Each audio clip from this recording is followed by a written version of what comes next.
there's a lot of controversy about this, whether Steven Spielberg directed it. Steven Spielberg did not direct Poltergeist.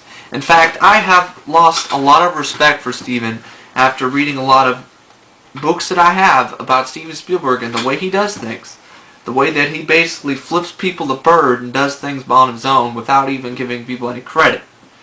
See, Steven Spielberg basically took control of Poltergeist away from Tobe Hooper. Now, I understand why Tobe Hooper's pissed at Steven, pissed at MGM, pissed at Warner Brothers, whoever owns it. Tobe doesn't want anything to do with Poltergeist. The reason is because Steven fucked it. Steven Spielberg fucked Tobe Hooper, and that's it. I mean, Steven Spielberg even had it in the trailer. This was Tobe Hooper took him to court, and they had the trailer, because the original trailer said a Steven Spielberg production, and Steven Spielberg's letters were absolutely gigantic compared to Tobe's. Tobe says, I need more credit than you. You just produced it. And the reason why people seem to think that Steven Spielberg directed it is, yes, he was on the set a lot of time, and he did take over some shots, which he shouldn't have been doing. And Steven Spielberg took credit for the idea. And here's the problem. He said, oh, it's based on my childhood fears. It isn't based on his childhood fears. That might have just came into his head just to cover up the fact that he was trying to shove Tobe Hooper under the rug. Now, here's the real truth. Tobe Hooper was the one that came with the idea for Poltergeist. Tobe was in his studio, a little old studio. He opened a little, he opened a cupboard, and here was a book about poltergeists. He read it, he was fascinated by it, and he thought a movie could be made about it. Steven Spielberg comes in, they get them attached. Steven Spielberg then says it's his idea. It wasn't his idea. Steven's just taking credit for other people's ideas, and as soon as I figured it out, I said, fuck you, Steven. You're an absolute fucking attention whore. So, enough about Steven Spielberg. Poltergeist is a great movie, and the reason why it's not Steven Spielberg directing it, because you can notice things in Poltergeist that there's no way in hell that Steven would do it. Some of the attitude, Dana flipping someone the bird, the violence, ripping your face off, just all those other things. There's a lot of intricacies, smoking pot. That is more Tobe than Steven. This movie, first of all, shouldn't have been rated PG. It should, as I was talking about before, Poltergeist shouldn't have been rated PG. It should have been rated R. I mean, there's just too much violence, and it was Steven Spielberg's, his influence that made it PG. Because he probably basically went to the MPA and said, you better not release this as rated R, because I'm not going to make money off this, Well, Poltergeist was released in '82.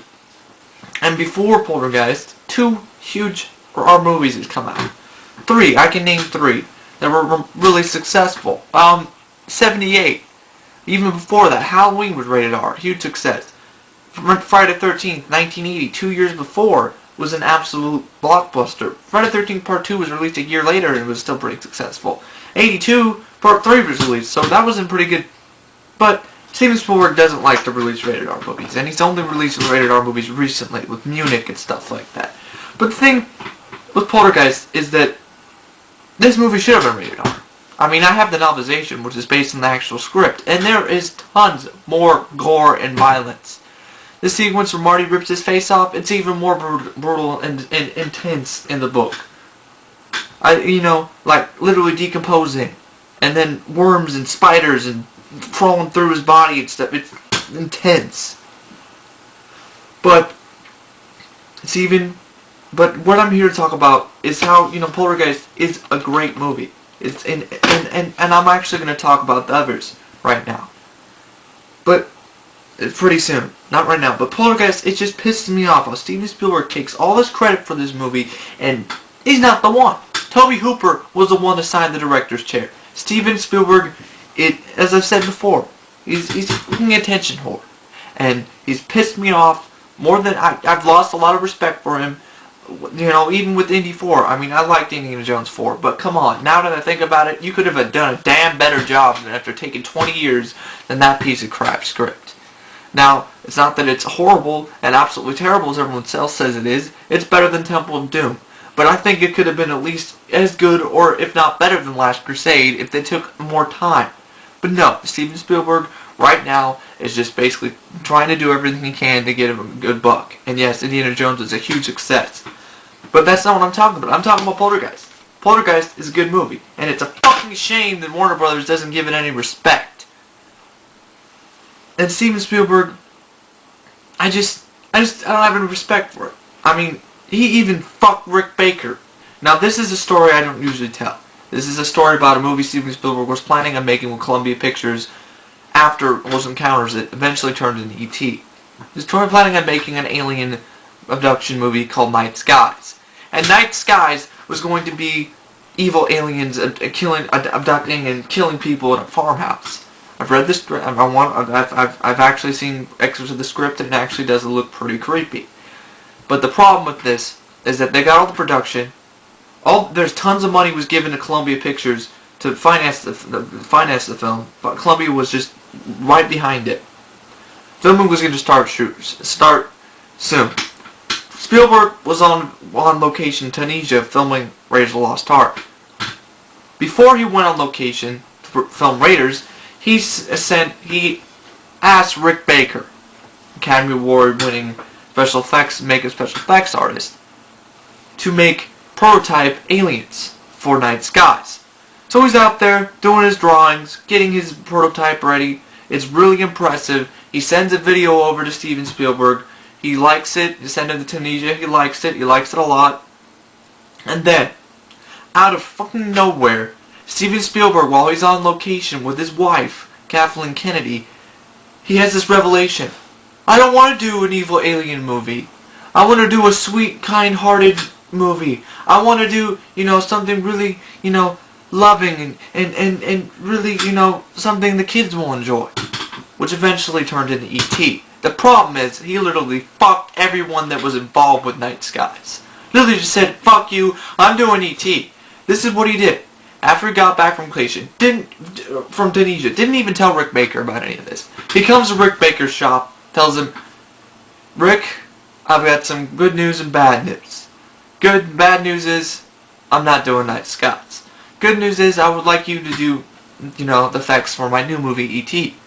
Here's the problem. Rick Baker then says, I can't, Steven, because I'm going to be working on American Werewolf in London.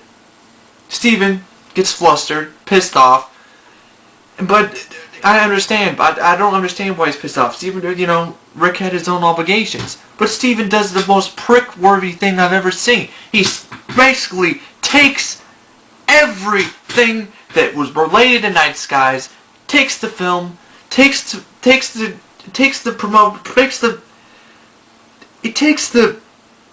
production film that Rick Baker made, the alien prototype, takes that, he takes all Rick Baker's artwork, even his American Werewolf in London artwork, and just basically ransacks his entire studio and walks away. And then he has the audacity to use Rick Baker's work that he was just using for Night Skies to use it for E.T. and sends it to Carl Lambaldi so he can make the E.T. suit.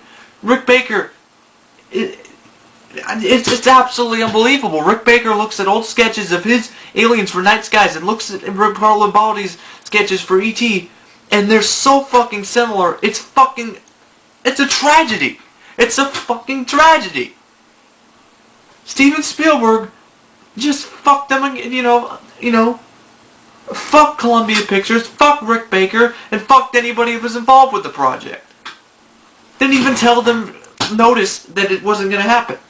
Then, he has the audacity to try to send it over to MGM to get it made again. And then that turns eventually into Poltergeist. So this is where the Poltergeist comes in here. He was going to do Night Skies, then he fucks Night Skies again, says I'm going to do Poltergeist, I'm going to have Tobe, Hooper direct it. It's like, why the hell did you hire Tobe Hooper when you want to direct it yourself, Steven? That's the problem I have. So Steven Spielberg, fuck you. Fuck everybody you've ever been involved with because you were a fucking asshole. Sorry. It just pisses me off. He's not the good, kind-hearted, loving guy that you see on the film, on interviews and stuff. He's a fucking prick. He takes credit for other people's work. He even sent, after Night Skies, and Night Skies fell through, he sent an article to some newspaper that said over $150,000 was lost, on unsuccessful attempts at, makeup effects. Literally said that Rick Baker's work was crap. when he told him before that I like your work. It's amazing. Then he sends it something, you know, when E.T. premieres, you know, say Night Skies was just crap, and that unsuccessful attempts at, you know, makeup, special effects attempts basically cost too much money. Fuck you, Steven. Just go to fucking hell, alright? Just, jeez Christ.